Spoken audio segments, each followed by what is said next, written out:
Imam Hussein moom dafa jóg joxe boppam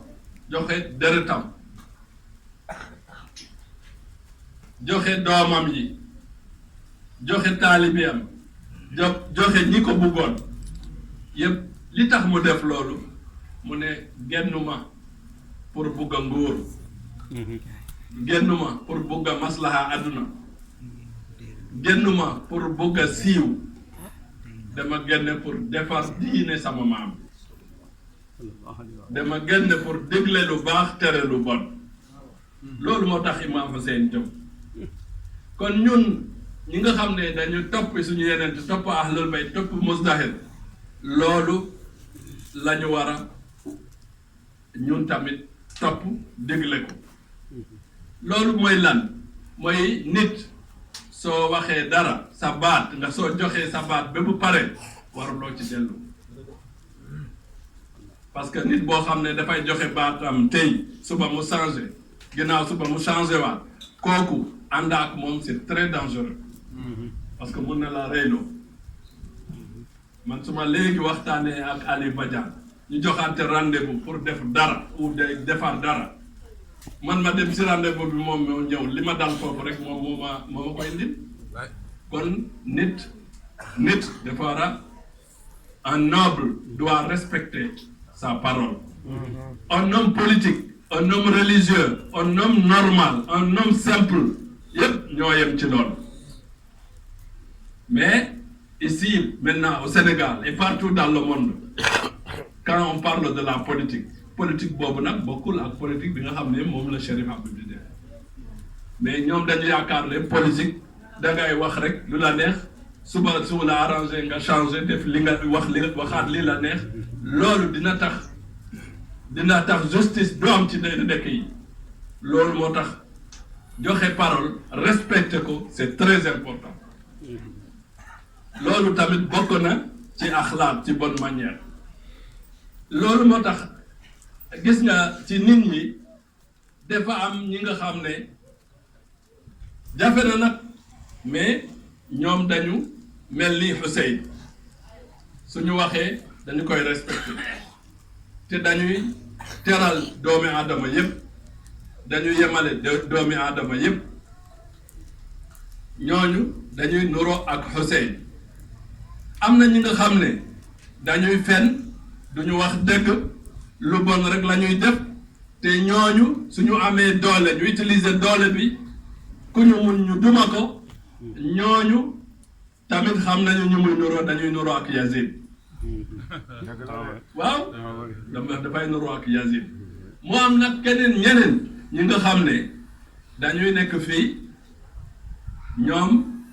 bëgg nañu àdduna bi trop bëgg na ay place yu rëy bëgg na xaalis bëgg na intérêt bëgg na lépp bëgg nañu aljanna tamit léegi ñu ngi xalaat tey ma def lii mais toujours comme àddina bi moo fi gën a jege pour moom mu ne tey ma jël rek li fi nekk après dina on va voir mooy genre Omar ibn Saad moom la defoon yàlla tere ko àdduna tere ko àllaaxira kon moytu leen nekk ci situation boobu loolu lu am importance la nit ñi moytu loolu man maa ngi kontaan parce que depuis des années ñun waa Muzdahir ñu ngi wax ak sénégalais yi ñu ngi leen wax ne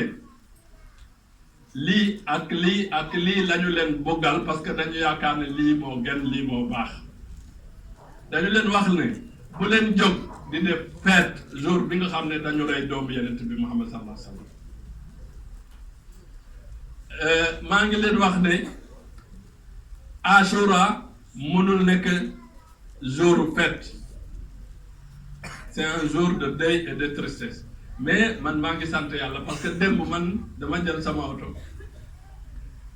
di wër Dakar guddi 1h 2h du matin te am naa seede mooy Diallo sama chauffeur bi ñoo ànd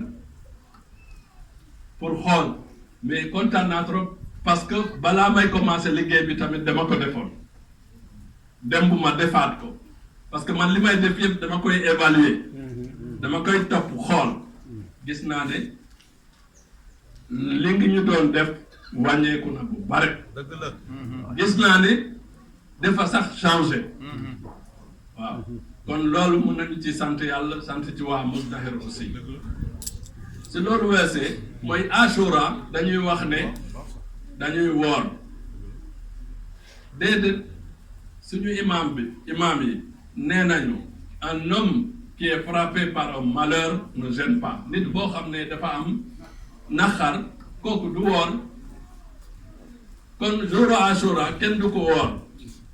jour naqar la waaye kenn du ko def aussi faire di defar ay couscous ak yooyu jour Ashura da nga koy def rek lekk bi nga def ko comme lekk bi ngay def ci at bi yëpp ou bien sax mu suufee loolu bul fête jour Ashura def lii yoon am na ñeneen ñi dem nañu bi nga xam ne bu ñu reyee Imam Hussein dafa taxaw moom ak 72 personnes ci kanamam mu ngi am 30,000 soldats waaye dafa joxe woon baatam mënul dellu ginnaaw loolu moo tax mu joxe bakkanam loolu moo tax Imam Hussein joxe bakkanam léegi nag dafa am benn waa ji mu ne ma Chérif ni ñu reyee Imam Hussein li tax yàlla seetaan loolu bàyyi ko ma ne ko déedéet yàlla seetaanul yàlla bàyyul nit ñi ñoo ko seetaan nit ñi ñoo ko bàyyi du yàlla kon loolu moo tax après bu ñu reyee Hussein ñi nga xam ne dañu ko doon seetaan dañu regretté ci ñu bari ci ñoom ñu jógaat nag ñu jóg xeex ak ñi nga xam ne ñoo reyoon ñi nga xam ne mënul xeex dañu dem ba di tuur seen deret di dóor seen bopp ndax li ñu regretté li ñu waroon def defuñu ko ñu ngi gaañ seen bopp sax pour wane ne tuub nañu def nañu erreur waaye loolu su mënoon amaat dinañu rectifier loolu mooy indi ñi nga xam ne ngeen gis leen ñu ngi door seen bopp ba deret bi di génn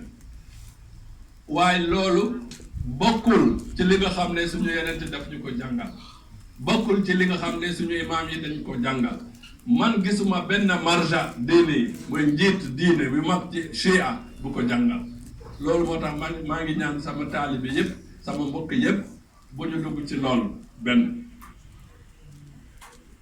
su Ashura ñëwee ku mun a joxe deret nga joxe deret foofu da ngay wane Imam Hussein yow joxe nga sa bakkan ngir islam bi dund ñun tamit ñu ngi ni joxe suñu deret ngir doomu aadama yi ñu dund maye deret loolu bëgg naa nit ñi def ci xel bu baax